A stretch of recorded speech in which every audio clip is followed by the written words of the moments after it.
নমস্কার বন্ধুরা, স্বাদে বাঙালিয়ানা চ্যানেলে স্বাগত। আজকে আমি আবার একটা নতুন রেসিপি নিয়ে চলে এসেছি। আজকে বানাবো হচ্ছে ম্যাঙ্গো দুধ পুডিং। এই যে দুটো আম নিয়ে নিয়েছি, এটাকে এখন কেটে পাল্প বের করে নেব। এই যে পাল্পটা বের করে নিয়েছি, এখন এটা আমি মেপে নেব। পাল্পটা এখন মেপে নেব। 1 কাপ পাল্প হয়েছে আমার। যেহেতু এটা খুব ঘন, সেহেতু এর মধ্যে জল দেব। জল না দিলে জেলিটা বসবে না। পাল্পটা একটু পাতলা করে নিতে হবে। যত আপনারা একটু পাতলা করবেন, তাহলে জেলিটা ভালো হবে। আর একটু দেব। যে কাপে মেপে আমি পাল্পটা নিয়েছি, তার 3 ভাগের 1 ভাগ চিনি দিয়ে দেব। চিনিটা দিয়ে নেড়ে নেব। আমি এখনও গ্যাসটা জ্বালাইনি। এর মধ্যে আমি এখন 1 টেবিল স্পুন আগার আগার দিয়ে দেব।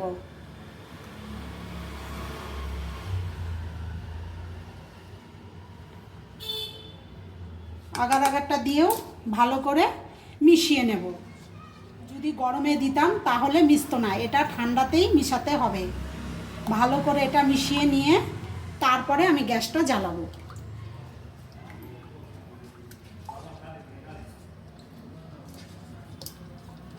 এখন এটা আমি গ্যাসে বসিয়ে জ্বালিয়ে নেব।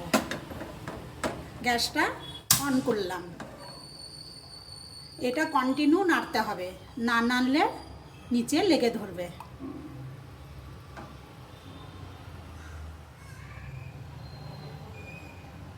জেলিটা বেশিক্ষণ জাল দিতে হবে না, একটা কিংবা 2টা বলক আসলেই নামিয়ে নেব। এটা বেশিক্ষণ জাল দিতে হয় না।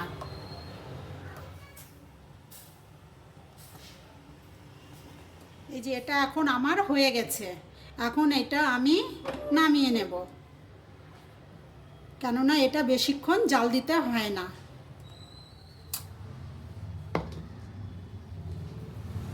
এই যে এরকম আমি একটা মোল্ড নিয়েছি, এর মধ্যে এখন আমি এটা ঢেলে দেব।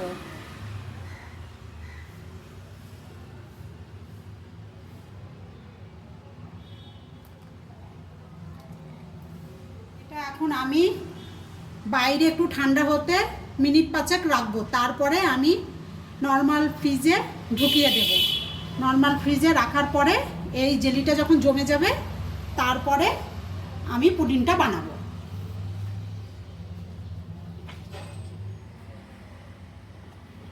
আমার এখন জেলিটা সেট হয়ে গেছে। এই যে দেখুন বন্ধুরা, কত সুন্দর সেট হয়েছে, একদম শক্ত হয়ে গেছে। এটা এখন আমি কেটে নেব।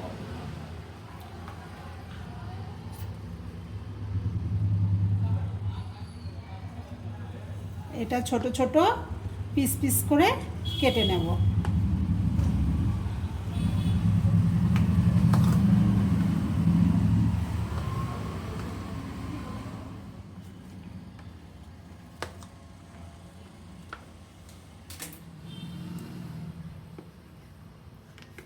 এই যে এরকম হবে।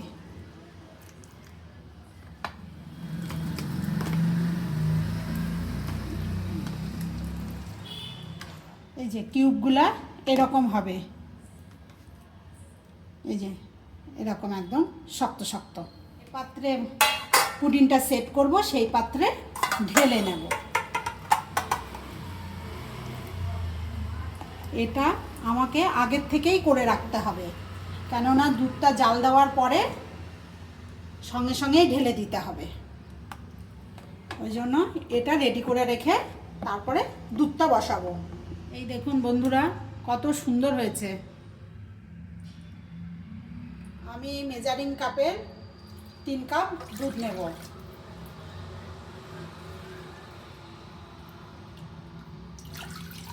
দুধটা অবশ্যই ঠান্ডা নিতে হবে, না হলে আগার আগার মিশবে না। 3 কাপ দুধের জন্য 1/2 কাপ চিনি নেব। মিষ্টিটা আপনারা আপনাদের পছন্দ মতন নেবেন। একটু পুডিং মিষ্টিটা ঠিক না হলে খেতে ভালো লাগে না। আগার আগার দিয়ে দেব 2 টিস্পুন, এর থেকে বেশি দেওয়া যাবে না। এখন এটা ভালো করে মিশিয়ে নেব। এটা ভালো করে মিশিয়ে নিতে হবে, না হলে দলা বেঁধে যাবে। এই গরমের দিনে এরকম ঠান্ডা ঠান্ডা পুডিং একবার হলেও বানিয়ে খেয়ে দেখবেন। ছোটো থেকে বড়রা প্রত্যেকেই ভালো খাবে। এখন আমি গ্যাসটা জ্বালিয়ে দেব। এটাও কন্টিনিউ নাড়তে হবে, বেশিক্ষণ জাল দেওয়া যাবে না। 2-3টা বলক দিলেই নামিয়ে নিতে হবে। এই যে বলক উঠে গেছে, আর 2-3টা বলক উঠলেই নামিয়ে নেব। এটা বেশি ঘন হয়ে গেলে সেট হবে না।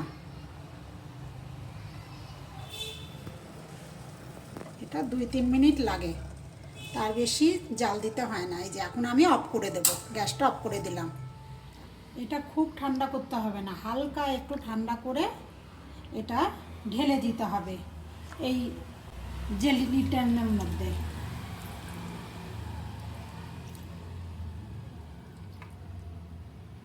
এখন এটা নিচ থেকে তুলে দেব, তাহলে দেখতে ভালো লাগবে।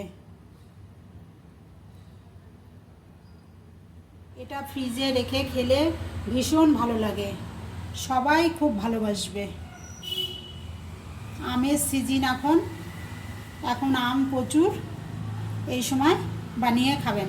গরমের দিনে ঠান্ডা ঠান্ডা খেতে ভালোই লাগে। এখন এটা আমি ফ্রিজে রেখে দেব 2 ঘন্টার জন্য, তারপরে আমি আপনাদেরকে বের করে দেখাবো। এটা 2 ঘন্টার মধ্যেই জমে যাবে। আপনাদের টাইম থাকলে আপনারা এটা সারা রাতও রেখে দিতে পারেন ফ্রিজে। আবার ফিরে আসবো 2 ঘন্টা পরে, এটা আপনাদেরকে কেটে দেখাবো। ফ্রিজ থেকে বের করে নিয়ে চলে এসেছি, দেখুন কত সুন্দর হয়েছে, একদম শক্ত হয়ে গেছে। এখন এটা আমি কেটে দেখাবো। সাইড থেকে একটু চাকুর সাহায্যে ছড়িয়ে নেব।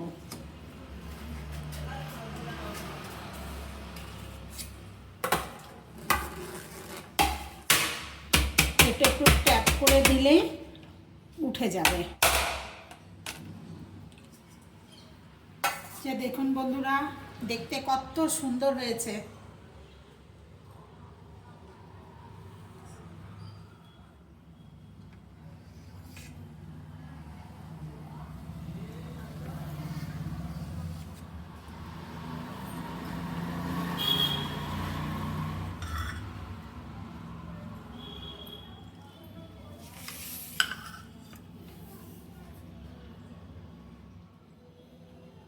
দেখুন এটা আমি কেটে দেখালাম, এই এরকম দেখতে হয়, খেতে ভীষণ ভালো লাগে। গরমের দিনে এরকম ঠান্ডা ঠান্ডা ডেজার্ট হলে ভালোই লাগে।